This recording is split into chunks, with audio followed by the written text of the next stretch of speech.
কাউকে না বলে দিলে বিশ্বাসই করবে না যে শুধুমাত্র সামান্য একটু গোবিন্দভোগ চাল আর একটি মাত্র পাকা আম দিয়ে তৈরি এই অসাধারণ রেসিপিটি একবার খেলে থামতেই পারবেন না। আর যাকে খাওয়াবেন সেই আপনার কাছে রেসিপি জানতে চাইবে।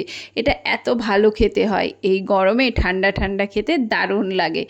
তো চলুন ভিডিওটি স্কিপ না করে রেসিপিটি সম্পূর্ণ দেখার অনুরোধ রইল। তো এখানে আমি 2 চামচ মতো গোবিন্দভোগ চাল আর নিয়েছি 7-8টা মতো কাজু আর 7-8টা মতো আমন্ড বাদাম। আমন্ড বাদামগুলোকে আমি খোসা ছাড়িয়ে নিচ্ছি।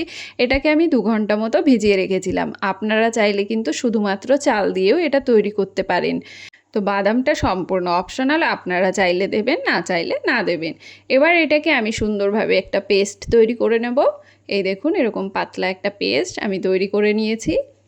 এবার আমি এখানে কড়াইতে দিয়ে দিচ্ছি 2 কাপ জল। আমি এটা পাউডার দুধ দিয়ে তৈরি করছি, আপনারা চাইলে এটা লিকুইড দুধ দিয়ে তৈরি করতে পারেন, কোনো অসুবিধা নেই। তো আমি এখানে জলটা হালকা একটু গরম হয়েছে তখনই আমি পাউডার দুধটা দিয়ে এটাকে খুব ভালো করে মিশিয়ে নিচ্ছি। আপনারা যদি লিকুইড দুধ দিয়ে এটা তৈরি করেন সেক্ষেত্রে দুধটাকে ভালো করে জাল করে একটু ঘন করে নেবেন। আমি যেহেতু এটা পাউডার দুধ দিয়ে তৈরি করছি তাই দুধের পরিমাণটা আমি বেশিই নিয়েছি, তাই সেক্ষেত্রে আমার কিন্তু জাল করে ঘন করার আর দরকার নেই। এবার আমি এর মধ্যে দিয়ে দেব আগে থেকে তৈরি করে রাখা বাদাম আর চালের পেস্টটা। এবার এই পেস্টটা দিয়ে এটাকে আমি ভালো করে রান্না করে নেব যতক্ষণ না চালটা সুন্দরভাবে রান্না হয়ে যাচ্ছে। তবে যেহেতু চালটা বেটে রাখা আছে সেজন্য খুব বেশি সময় কিন্তু লাগবে না রান্না হতে।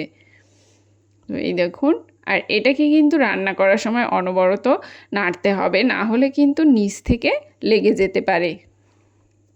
তো এইভাবে সুন্দর করে এটাকে নেড়ে নেড়ে আমি রান্না করে নেব। এটা রান্না করতে খুব বেশি সময় লাগে না। এই দেখুন, তো এটা আমার রান্না হয়ে গেছে। এবার আমি এর মধ্যে দিয়ে দেবো স্বাদ মতো চিনি। চিনিটা আপনারা আপনাদের স্বাদ অনুযায়ী দেবেন, যতটা মিষ্টি খেতে চান সেই হিসাবে চিনিটা ব্যবহার করবেন। তো এবার চিনিটা দিয়ে আমি খুব ভালো করে এটাকে মিশিয়ে নেব।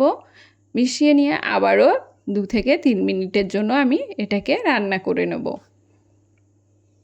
আর দেখুন এটা যত জাল হচ্ছে এটা কিন্তু ততটাই ঘন হয়ে যাচ্ছে। এটা কিন্তু ঘন ঘনই খেতে ভালো লাগে। তো এই দেখুন এটাকে আবারও আমি 2 থেকে 3 মিনিটের মতো জাল করে নিয়েছি। এবার আমি এর মধ্যে দিয়ে দেব আমের পিউরি। এই দেখুন আমের পিউরিটা দিয়ে এটাকে আবার ভালো করে মিশিয়ে নেব। আমের পিউরিটা ব্যবহার করলে এটা কিন্তু খেতে খুব ভালো হয়, তো অবশ্যই দেবেন।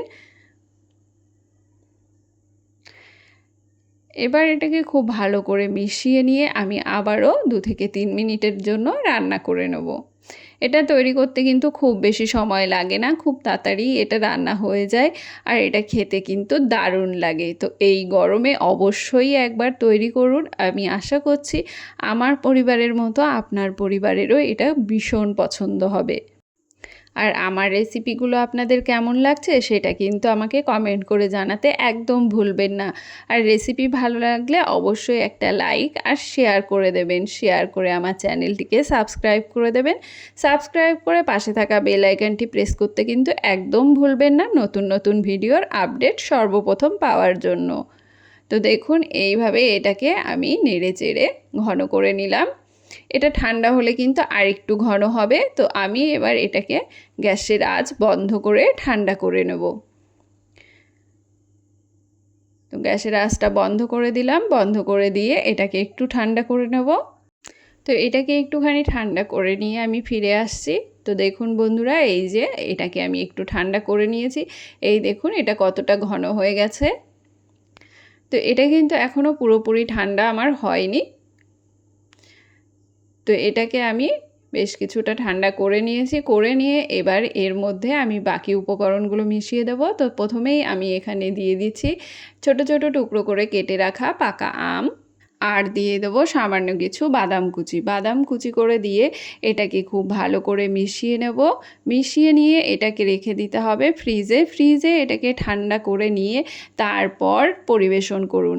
দেখবেন এটা খেয়ে সকলেই আপনার প্রশংসা করবে। তো এই গরমে এইভাবে একবার এই রেসিপিটি অবশ্যই ট্রাই করুন। তো ট্রাই করে কমেন্ট করে জানাতে কিন্তু একদম ভুলবেন না যে আপনার পরিবারের এই রেসিপিটি কেমন লাগলো। তো রেসিপি যদি ভালো লেগে থাকে অবশ্যই একটা লাইক শেয়ার করে দেবেন, আর চ্যানেলটিকে সাবস্ক্রাইব করে পাশে থাকা বেল আইকনটি প্রেস করতে কিন্তু একদম ভুলবেন না নতুন নতুন ভিডিওর আপডেট পাওয়ার জন্য। তো দেখা হবে আরেকটি নতুন রেসিপির সঙ্গে। ততক্ষণের জন্য সকলে সুস্থ থাকবেন, ভালো থাকবেন, টাটা।